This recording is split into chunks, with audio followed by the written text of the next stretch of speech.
Karawang itu ada beberapa yang yang pertama adalah Batu Jaya, ada candi itu menjadi pusat peradaban. Terus kita punya Masjid Agung yang dibangun oleh Syekh Kuro ya, itu di Masjid Alun-Alun, itu adalah masjid pertama di Tanah Jawa.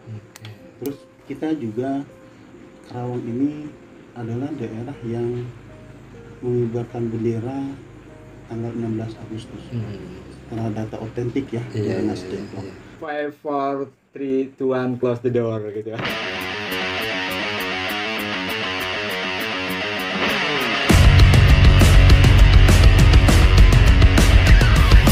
Assalamualaikum warahmatullahi wabarakatuh. Jumpa lagi dengan saya di channel Sabda Advokan, channel yang membahas tentang sesuatu yang penting. Jika biasanya seorang dosen adalah orang-orang yang sudah terprogram sejak awal, mulai dari mungkin keluarga, lingkungan, pendidikan, dan lain sebagainya. Namun ada satu sosok menarik yang saya temui pada kesempatan kali ini. Dia adalah seorang dosen di Unsika Karawang asal Batu Jaya. Kemarin saya sempat ngobrol-ngobrol sebelum take video pada kesempatan kali ini. Di situ saya dapat satu hal yang menurut saya sangat-sangat menarik gitu. Bapak yang ada di sebelah saya ini memulai pendidikan dengan, mohon maaf gitu, tidak terstruktur rapi sebagai calon dosen ketika itu gitu. Dan saya perkenalkan, ini dia Bang Nana Suryana. Selamat malam, Bang. Malam. Assalamualaikum. Waalaikumsalam warahmatullahi wabarakatuh. Pertama-tama saya ucapkan terima kasih banyak gitu. Pada kesempatan kali ini saya diberikan izin untuk berkunjung ke rumah dan juga sekaligus studio podcastnya Bang Nana ya. Walaupun dengan konsep yang sederhana tapi dengan piranti atau alat yang mumpuni gitu. Saya rasanya podcast kali ini seperti ada di dalam studionya Deddy Corbuzier. 5, 4, 3, 2, 1, close the door gitu. Oke. Bang Nana Suryana, nggak apa-apa ya dipanggil abang? Ya, karena kita orang Batu Jaya manggilnya abang ya. Iya. Kalau di Karawang Kota mungkin akang. Akang ya. Panggilan abang nggak mengurangi rasa hormat. Justru di situ abang itu bentuk rasa sopan. Gitu. Oke, iya. Baiklah, gitu. Ada beberapa bahasan yang akan saya coba gali dari seorang Nana Suryana ini. Yang pertama mungkin yang tadi di awal saya bilang cukup menarik gitu. Bang Nana adalah seorang dosen yang tadinya mungkin tidak terpikirkan ya mungkin ya untuk jadi seorang dosen. Yang kedua saya akan coba bahas soal pendidikan gitu, khususnya pendidikan yang ada di Batu Jaya ini. Dan yang ketiga soal lingkungan. Karena selain saat ini menggeluti bidang pendidikan sebagai seorang dosen, Bang Nana adalah seorang pegiat lingkungan. Dan yang mungkin terakhir akan kita bahas soal Batu Jaya dan segala macam hal yang ada di dalamnya.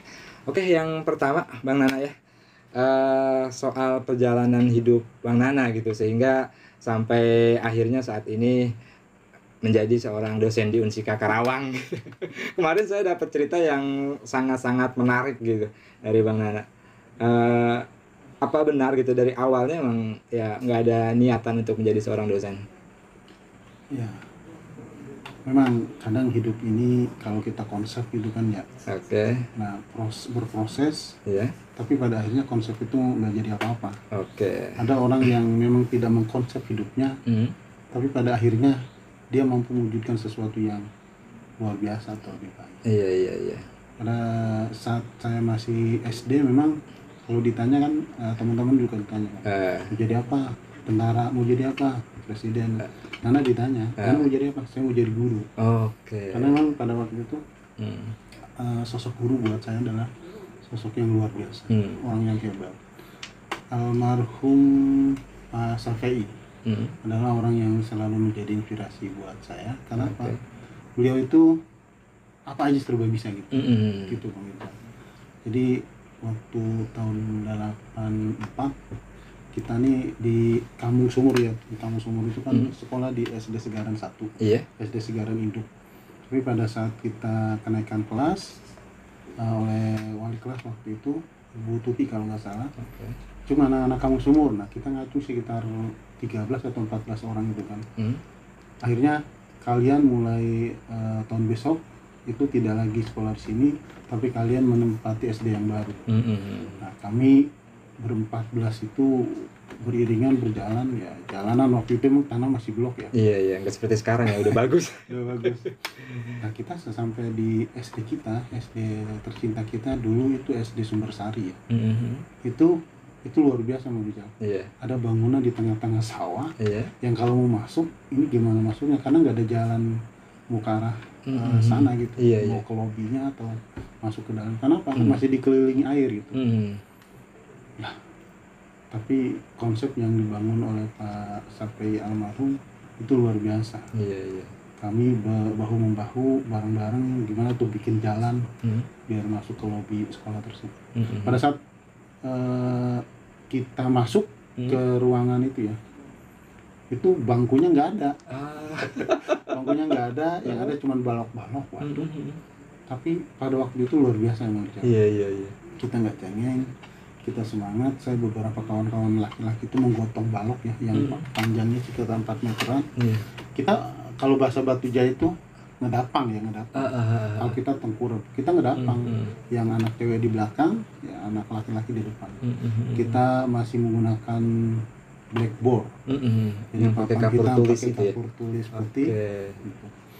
Waktu itu kami, ya hanya kami, tahun kedua, tahun ketiga, tahun kedua baru punya adik kelas. Ya luar biasa proses bagaimana masih terendam air ya kan di tengah-tengah sawah, terus akhirnya menjadi halaman yang bisa membuat kami bermain. Iya. Itu. Nah, lulus tahun 88 saya melanjutkan. Dari 14 orang itu yang melanjutkan ke sekolah menengah pertama itu hanya 3 orang. Nah, saya sendiri melanjutkan ke Madrasah Sanawiyah. Almarhum ayah, bapak waktu itu bilang, anak sekolahnya di masjid aja. Iya. Karena kan waktu itu Madrasah Sanawiyah berdempetan dengan masjid. Ya sudah, saya diboncengin sepeda sama almarhum bapak saya. Udah di situ saya dikenalkan TU-nya. Dan alhamdulillah perjalanan menjadi siswa di Madrasah Sanawiyah Segaran itu saya nikmati benar-benar. Iya. Ya, kami lulus itu tahun 91. Teman-teman yang punya kesempatan bagus, baik, mereka melanjutkan ke Madrasah Aliyah di Teluk Kampung. Iya.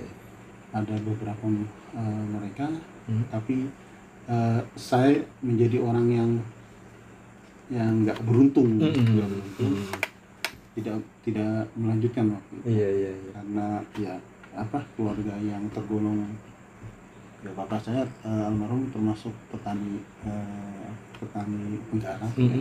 Ibu saya, mak saya ya ibu rumah tangga. Iya. Sehingga untuk bersekolah sepertinya harus hitung-hitungan kan, makan. Berarti dari pas lulus MTS ya, Madrasah Sanawiyah kan nggak bisa ngelanjutin ke Madrasah Aliyah gitu atau tingkat SMA gitu.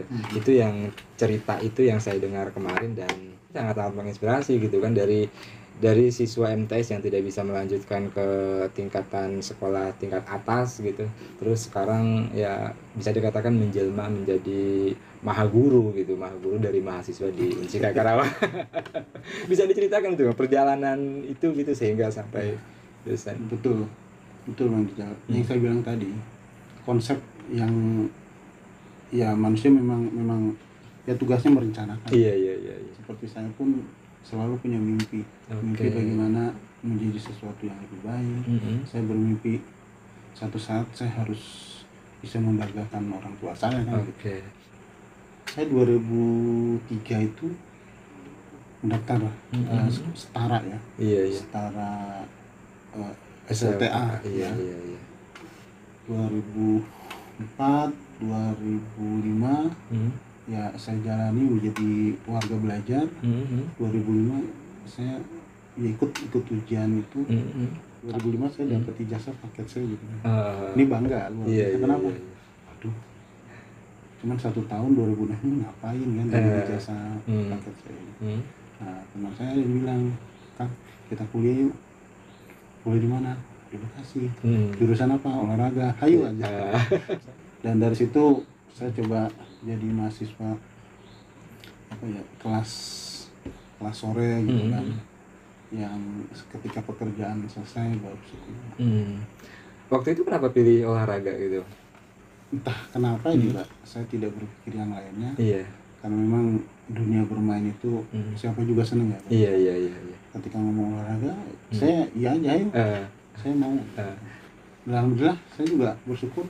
Ijazah paket saya diterima begitu, tanpa dibeda-bedain kan oleh pihak kampus tersebut. Mana waktu itu kuliahnya di? Saya di Bekasi. Bekasi Universitas Islam, dan mengambil jurusan Penjas Kesrek. Masuk di 2007, ya. Saya lulus di bulan Februari 2011. 4 tahun ngejalanin bolak-balik Kerawang Bekasi. Nah, ketika dapat ijazah S1 itu, kebetulan saya ngajar di beberapa sekolah ngajar olahraga ya. Dan ya udah, saya menjadi guru, tenaga guru. Dan ketika ada kesempatan di Kerawang itu, Universitas Singapura Bangsa Kerawang mau buka prodi Penjas Kesrek, ya kebetulan ada teman, ada yang ngajak bareng, Kang ayo ke sini bareng aja. Saya mau aja lah. Pertama sih nggak mau ya. Kenapa? Saya pikir kalau di kuliahan yang saya alami sendiri kan, mahasiswanya nih beda sama SMP ya. SMP sama gede-gede nih. Saya nolak waktu itu, nolak. Coba aja lah, coba aja. Saya diskusi dengan keluarga, ngobrol gimana nih, cobain aja dulu. Jadi ya saya nyobain 2011, 2012, terus saya melanjutkan S2 saya di Jakarta di 2012, 2014, alhamdulillah saya lulus. Ya sudah, akhirnya saya diterima menjadi tenaga pengajar di Universitas Singapura Bangsa Kerawang. Seberapa cintanya gitu Bang Nana sama olahraga sehingga pada waktu kuliah sampai kepikiran buat ambil jurusan olahraga gitu, Penjas Kesrek. Soalnya kan ya walaupun emang niatannya mau jadi guru gitu kan, biasanya yang populer tuh kan bahasa Indonesia gitu, bahasa Inggris atau matematik, atau kalau mau guru agama gitu. Ya, kalau bicara hobi, kalau hobi kan susah, artinya saya lihat di olahraga ini, di Penjas ini ada konsep bermain. Konsep bermain yang ternyata kalau kita kembangkan ada nilai-nilai, ada sikap, ada karakter di situ. Sehingga makin lama ya udah seneng aja sama pendidikan jasmani. Artinya ini kalau didalamin, ini kalau kita gali lebih dalam lagi, kita kembangkan, maka ini menjadi kata kunci bagaimana pendidikan karakter di negara kita. Sikap kita ketika berolahraga atau bermain kan, kalau pakai alat kita bisa berbagi alat. Kita kalau main bola kan nggak mesti harus kita sendiri yang giring bola dari tiang gawang sampai gol, enggak. Tapi kita berbagi, kita bermain peran, kita saling berbagi, kita saling punya tanggung jawab pada posisi masing-masing. Artinya kalau bicara karakter, di situ karakter tanggung jawab. Bagaimana seorang playmaker yang dia coba menginisiasi untuk menyerang dan sebagainya. Di situ kan berarti ada muncul karakter leadershipnya kan. Jadi Penjas itu ternyata mengajarkan bagaimana orang punya nilai, punya sikap, selain memang dia bugar, dia sehat dan lain sebagainya. Sebagai seorang pendidik gitu di satu-satunya kampus negeri di Kabupaten Karawang, saat ini gitu, menurut pandangan Bang Nana, bagaimana tingkatan pendidikan gitu, maksudnya dari nilai, strata nilai gitu yang ada di Kabupaten Karawang, mungkin lebih spesifik lagi di Batu Jaya gitu, di kecamatan kita. Ya, kalau bicara Karawang, beruntung ya, Purwa Sukasi, Purwakarta, Subang, Karawang, Bekasi, perguruan tinggi negeri hanya ada di Karawang. Artinya paling ada lagi di apa sih, Unsil Tasik ya, Unsil Tasik, ada di Bandung, di Jakarta, Bekasi kota, kabupaten nggak ada. Nah, bicara Batu Jaya, sebenarnya kita sangat bersyukur. Karena apa?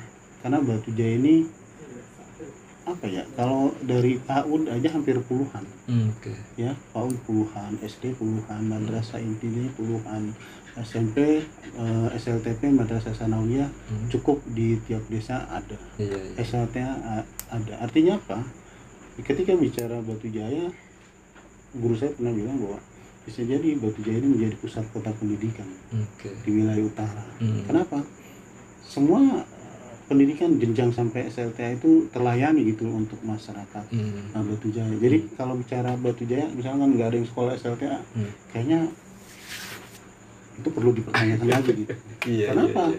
Iya ada 14 gitu, ada 14 sekolahan, tinggal nanti dibagi-bagi kalau. Artinya jangan dulu bicara negeri toh swasta. Yang penting kan terlayani pendidikan, karena pada akhirnya ketika bicara kualitas maka kembali ke individunya masing-masing. Selain sebagai seorang dosen, Bang Nana juga aktif di kegiatan lingkungan gitu. Kan kemarin ada Bang Nana sempat bercerita gitu soal ekosistem mangrove ya, khususnya di daerah kita karena emang ya kebetulan daerah Batu Jaya, Pakis Jaya itu kan memang ada di pesisir pantai. Ya sebenarnya sih berharap bahwa pantai-pantai Kerawang ini tumbuh mangrove dengan subur. Kenapa? Karena mangrove ternyata menjadi apa ya, benteng buat di pantai, benteng abrasi. Apalagi jenisnya yang saya tahu kan Avicennia, ada Rhizopora, banyak sih, ada sekitar puluhan jenis di Indonesia.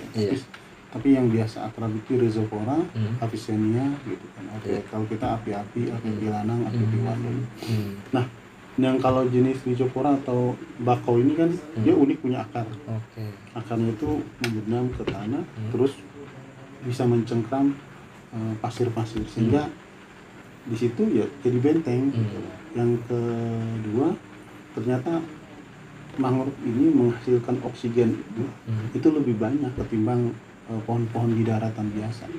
Itu hebatnya. Terus radius berapa puluh kilometer dia mampu menyerap zat-zat racun. Makanya kalau kita lihat di daerah-daerah pantai itu ada berdampingan antara pantai, mangrove sama sawah. Itu tumbuh subur karena memang air asin itu ternyata bisa dinetralisir kan dengan tanaman mangrove. Dan ya tadi prinsip saya adalah ketika mangrove ada, cerita-cerita nelayan mangrove itu ternyata bisa kalau misalkan ada rob itu ya. Tapi dengan adanya mangrove, rob itu menjadi lunak gitu. Yang saya dengar cerita nelayan di daerah Cilamaya. Itu kegunaan mangrove. Saya berharap juga selanjutnya mangrove itu kan bisa jadi tempat wisata. Mangrove itu tanaman yang nggak pernah berhenti berbunga karena dia selalu terendam air. Ya.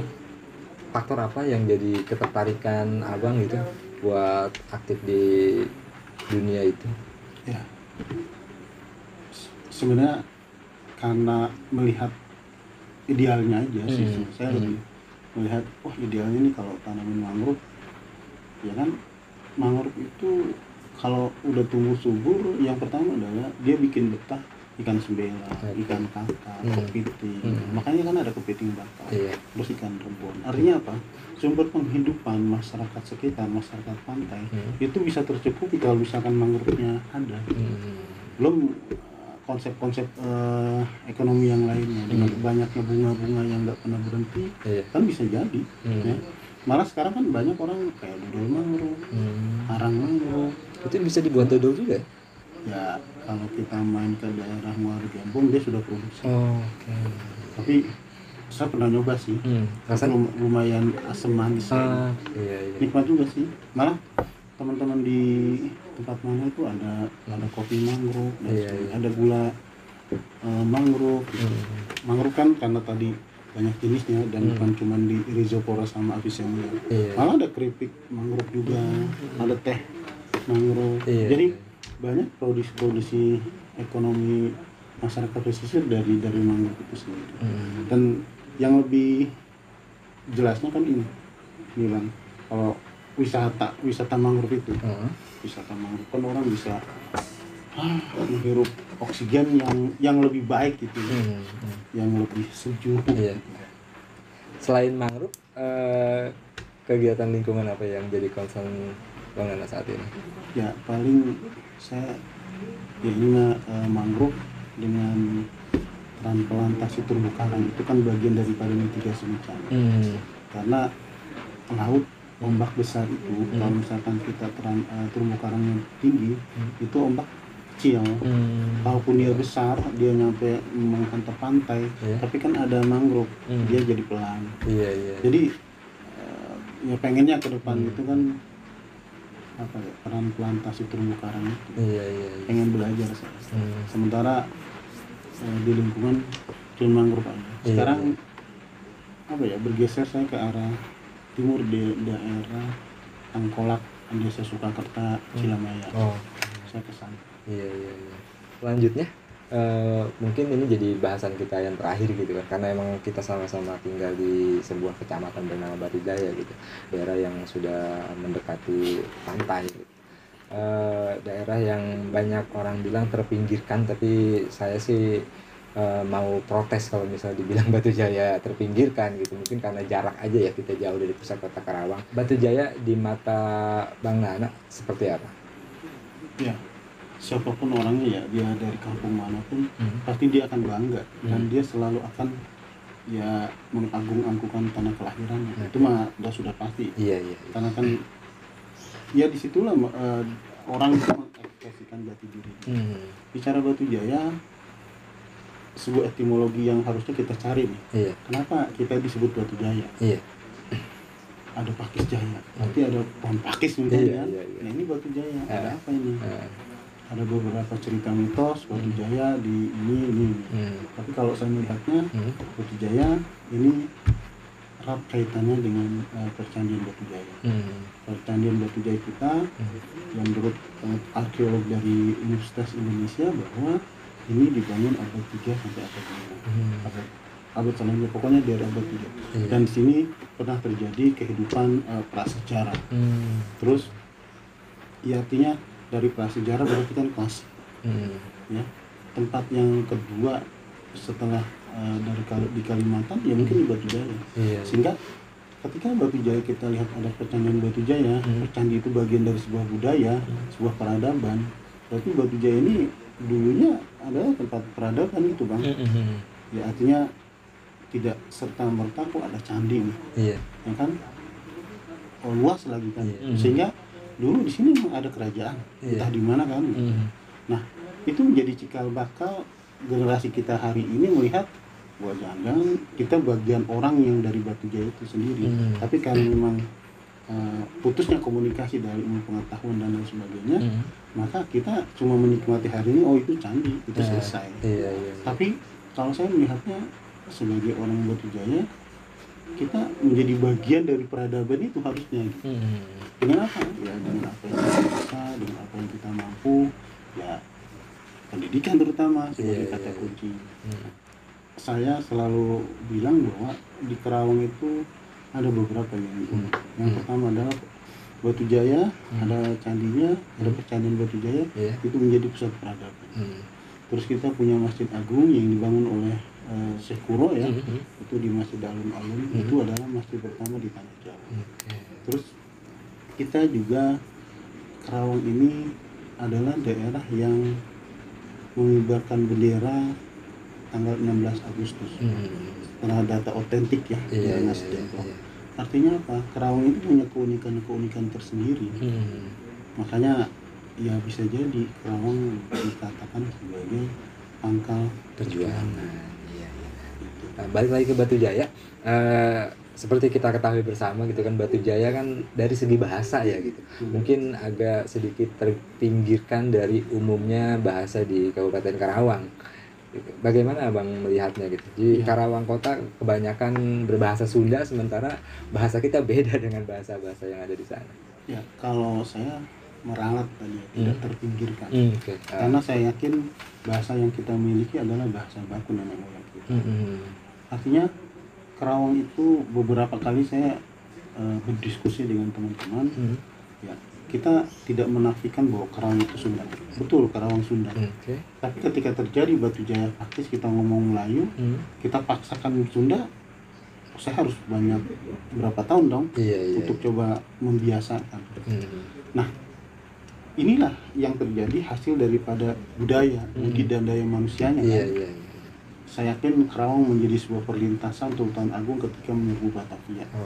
Selain memang menjadi tempat logistik, bisa jadi tempat persinggahan orang-orang.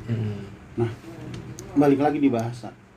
Kerawang kalau kita yang daerah perbatasan Cianjur, Purwakarta, Bogor, Tegal, Waru, Pangkalan, itu Sundanya kita lihat Sunda Priangan ya. Nah, Cilamaya, Tempuran, terus Banyusari sebagai pintu masuk Cirebon, Indramayu, kita ngomongnya di sana Cirebonan atau Indramayu. Ya, terus daerah Pedes, ya kan, daerah Batu Jaya sedikit sebagian kita ngomong ada yang Bantenan. Nah, artinya Rengas Dengklok, Kerawang Timur, Kerawang Barat juga ada yang Sundanya. Nah, bahasa itu menjadi bahasa yang ramai dalam tanda kutip untuk Kerawang sendiri. Kita di Kerawang ternyata ada topeng Banjet. Kita ada topeng Betawi. Dulu kita punya Tanjidor, kita punya Keliningan. Di Kerawang punya Jaipongan. Nah, itu ternyata menunjukkan bahwa apresiasi masyarakat terhadap bahasa dan budayanya. Belum lagi ngomong permainan tradisional dan lain. Ya, budaya tata cara kita lah, misalkan hajatan, kematian, pesta-pesta. Itu menunjukkan bahwa disitulah berkembangnya pengkayaan perbandaraan budaya di Kerawang, termasuk bahasa gitu. Kita kan dekat sama Bekasi. Malah di Bakis Jaya itu ada satu kampung disebut Kampung Melayu, itu bahasanya kan mirip Betawi. Kalau di kita kan ayah, memanggil saya itu ayah mau ke sana. Ayah itu dalam bahasa Indonesia kan bapak, tapi kita makan ayah menunjukkan aku. Tapi kalau di kamu itu ayah. Kalau kita kan ngopi. Ngopi. Tapi kalau dia ngopi. Nah, itu menunjukkan kekayaan. Oh, itu ternyata juga ada di Kerawang loh. Nah, saya melihat bahwa biarlah mereka dengan keasikan dalam tanda kutip bahasa mereka. Kita dengan bahasa kita. Tapi kita akan disatukan dengan satu bahasa. Sumpah Pemuda. Tetap bahasa Indonesia yang menjadi. Saya nggak ngerti nih bahasa Cilamaya. Saya nggak ngerti bahasa Sunda. Saya nggak ngerti bahasa. Tapi ada satu yang mempersatukan kita. Bahasa Indonesia. Abang pernah meneliti nggak mungkin penyebab apa gitu sehingga di daerah Pakis Jaya gitu ada satu kampung yang berbahasanya Melayu gitu kan, sementara di kampung-kampung sebelahnya mungkin bahasanya beda lagi gitu. Seperti di Batu Jaya aja gitu kan, dari mulai Batu Jaya, Teluk Ambulu, Teluk Bango masih bahasanya bahasa Indonesia Melayu lah gitu ya, bahasa Betawi. Terus kesananya kan Teluk Ampel, Lolohan udah bahasanya Sunda gitu. Sementara padahal kan jarak mereka tuh nggak terlalu jauh gitu. Abang pernah meneliti soal itu nggak? Ya, saya belum pernah meneliti. Ya, makanya saya bilang tadi ada satu kampung yang dibatasi oleh pacor kecil, tau pacor? Kecil, paling semeter. Tapi budayanya berbeda gitu. Ini bahasanya Sunda, ini sudah bahasanya Bantenan. Budayanya berbeda.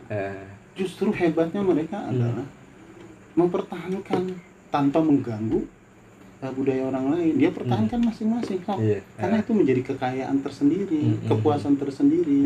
Jadi bukannya jadi malah mempersulit kita komunikasi gitu. Jadi ya, makin banyak bahasa, makin menambah kehasanahan budaya yang ada di Batu Jaya itu sendiri, atau gimana menurut Abang?